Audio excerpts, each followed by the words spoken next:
लखनऊ दीप पूर्वी पंचायत की मुखिया जो कोई बच्चा गिर गया था छत से और उसकी मदद के लिए तुरंत आज्ञा लेके गई हैं बड़ी बहन बीना जी। यहाँ उपस्थित वरिष्ठ जदयू के नेता वीरेंद्र भंडारी जी, ठक्कू राय जी, अनूप कश्यप जी, कमल नारायण सिंह जी, राघव चौधरी जी, सुधीर मिश्रा जी, सुमित्रा देवी जी, भारती देवी जी और संपूर्ण प्रखंड के 17 पंचायत के हमारे सम्मानित नेता और माननीय नीतीश कुमार जी के सिद्धांतों में विश्वास रखने वाले तमाम उनके नेता और कार्यकर्तागण, तमाम लोगों का मैं यहाँ हार्दिक अभिवादन और प्रणाम करती हूँ तमाम लोगों को। मेरे पूर्व के साथियों ने एक वरिष्ठ हैं यहाँ अब्दुल रशीद साहब जिनका नाम छूट गया था और भी बहुत से परिचित चेहरे हैं, मगर मंच का निर्देश है कि चूंकि शाम तेजी से ढल रही है और महिलाओं को निकलना भी है, इसलिए संबोधन से आज्ञा लेते हुए क्षमा प्रार्थी हूँ कि सबका नाम नहीं ले पा रही हूँ। उपस्थित यहाँ लोकतंत्र का चौथा खंभा मीडिया, तमाम लोगों का हार्दिक अभिवादन। आज जो ये कार्यकर्ता सम्मेलन आयोजित किया गया है, ये एक साथ लगभग 250 प्रखंडों में आज संपूर्ण बिहार के आयोजित किया गया है। मैं थोड़ी सी पृष्ठभूमि, चूंकि यहाँ के बहुत से चेहरे मुझे दिख रहे हैं जिन्होंने एक अन्य मार्ग में प्रशिक्षण भी लिया है। 22 दिनों का प्रशिक्षण माननीय नीतीश कुमार जी के एक अन्य मार्ग में तमाम 23,578 साथियों का हुआ और उस प्रशिक्षण का प्रारूप था कि जो माननीय नीतीश कुमार जी की सामाजिक अभियान जो कुरीतियों के खिलाफ है, उसके लिए उनके नेता और कार्यकर्ता उस लड़ाई को समाज के अंतिम व्यक्ति का लड़ाई बना सके, किसी की ट्रेनिंग की। और उस प्रशिक्षण के बाद निर्णय हुआ कि प्रदेश से मंत्री, विधायक, प्रवक्ता और वरिष्ठ नेतागण जदयू के प्रभारी के तौर पर 2 दिनों के अंदर 26 और 27 को संपूर्ण बिहार में उपस्थित होकर अपनी बात शेयर करेंगे। मैं सुनाने नहीं आई हूँ, मैं आप लोगों से साझा करने आई हूँ। और पिछले 3 घंटे से जितने साथियों ने अपनी बातें मुझसे साझा की हैं, मैंने तमाम चीजों को जो मुझे इम्पोर्टेंट लगी है मैंने नोट किया है और आपकी ये बात मेरा दायित्व है कि प्रदेश कार्यालय और माननीय नीतीश कुमार जी तक पहुंचाने का दायित्व और भार भी है। साझा करने का मतलब है कि तमाम चीजें इसी समाज की है। अगर माननीय नीतीश कुमार जी एक नाम लेके बोलना शुरू करें तो मुझे लगता है कि 2-3 दिन बीत जाएंगे, खत्म नहीं होगा उनपे बोलना, इतना मटेरियल है उनपे। इसलिए मैं सीधे मुद्दे पे आना चाहूंगी कि आज हमारा ये प्रखंड सम्मेलन किस लिए आयोजित हुआ है। सबसे पहली बात कि हमारे लिए ये गौरव की बात है कि भारतीय राजनीति में 40 साल रहने के बाद भी अगर कोई एक नाम ऐसा है जिसपे कोई दाग नहीं लगा, वो हमारे नेता माननीय नीतीश कुमार जी हैं और हम गौरव के साथ कह सकते हैं। हर कोई महात्मा गांधी नहीं हो सकता, स्वतंत्रता सेनानी हजारों हो सकते। आज अगर आप अपनी अग्रणी भूमिका निभाते हैं दहेजबंदी में, बाल विवाह में, आपका पोता कल बोलेगा जिस तरह स्वतंत्रता सेनानियों के घर के बच्चे बोलते हैं कि हमरो बाबा जे छलकिन से जेल गए रहथिन 1942 में, ठीक उसी तरह आने वाले समय में हमारी आपकी पीढ़ियां बोलेंगी कि हमारे चाचा ने इनकार कर दिया था दहेज लेने से और आज वो समय आ चुका है। क्योंकि 4 मुद्दों पे मुख्य रूप से हमें यहाँ काम करना है। पहला है नेतृत्व। नेतृत्व सबको जानते हैं, नेता से जुड़ा है और नीति से नेता शब्द का निर्माण होता है। मैं बहुत गौर से ठक्कू राय जी की बात सुन रही थी, बहुत गौर से अब्दुल रशीद साहब की बात सुन रही थी। थी। ये नेताओं की बात नहीं है, उन बुजुर्गों की बात है जिन्होंने सामाजिक जीवन को 40 साल जिया है।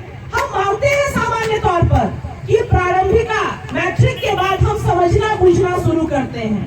हो सकता है मुझे कुछ बड़ा पद मिल गया हो सकता है मैं कल किसी बड़े पद पर चली जाऊं, मगर जो 40 साल पहले का अनुभव ठाकुर राय जी का और रशीद साहब का हो सकता है, उससे मुझे सुन के ही सीखना होगा।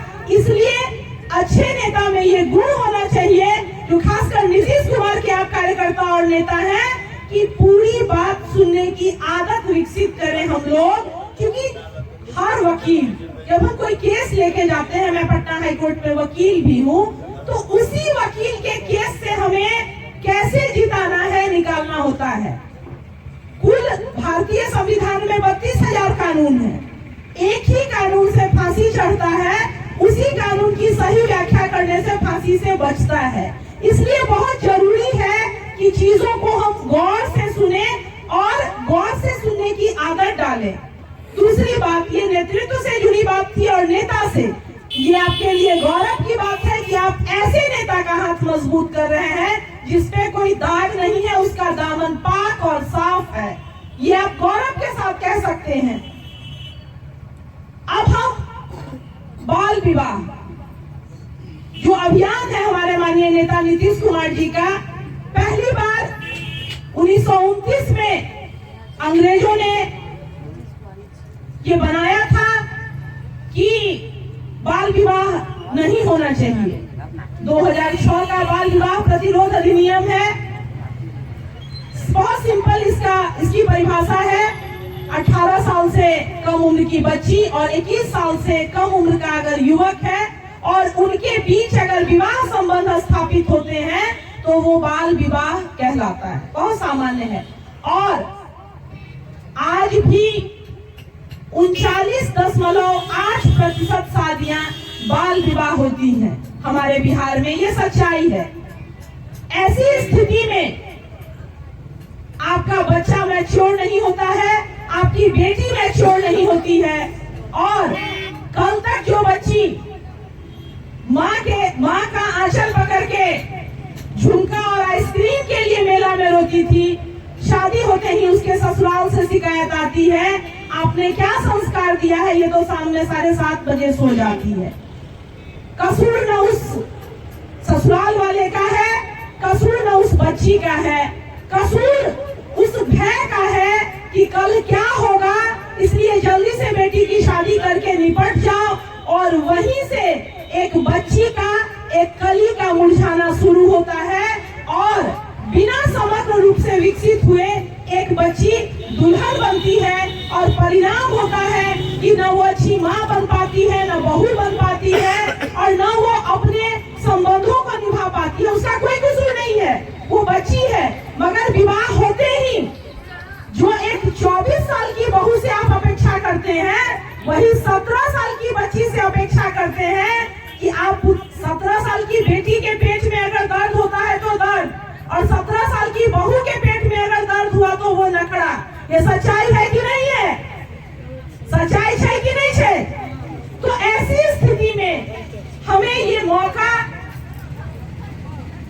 नहीं देना है अपनी बच्चियों को, क्योंकि माननीय नीतीश कुमार जी ने बेटियों को मजबूत करने के लिए तमाम भूमिकाएं रचनी है। उन्होंने, सुनने में लगता होगा बहुत साधारण बालिका पोशाक योजना, मगर मैं 35 साल की महिला हूँ। मेरा भी अगर चादर 2 बार शरीर पर से गिर जाता है तो मैं कॉन्शियस रहती हूँ कि दुपट्टा गिर तो नहीं गया।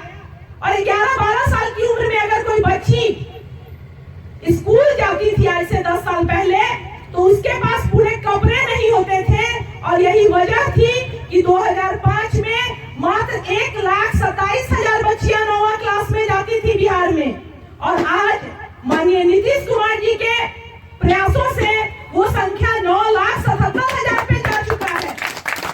मैंने ये चर्चा इसलिए की, आज ठंड है, सब कोई जान रहे हैं, अचानक ठंड पड़ी है, इसलिए हमें 10:30 का मीटिंग 12 बजे से शुरू करना पड़ा, तो ठंड के हिसाब से कपड़ा पहन के आए हैं। तो परिस्थिति के अनुरूप हमें चलना होता है, और बालिका पोशाक योजना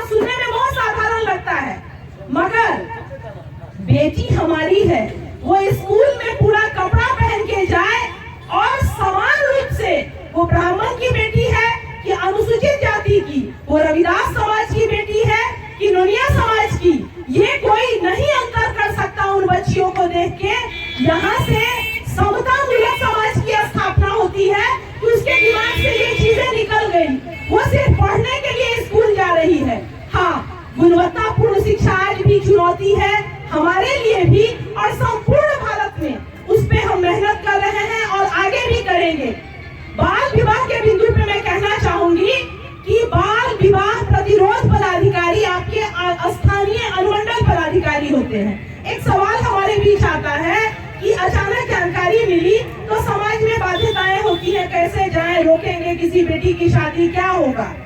इस हिचक को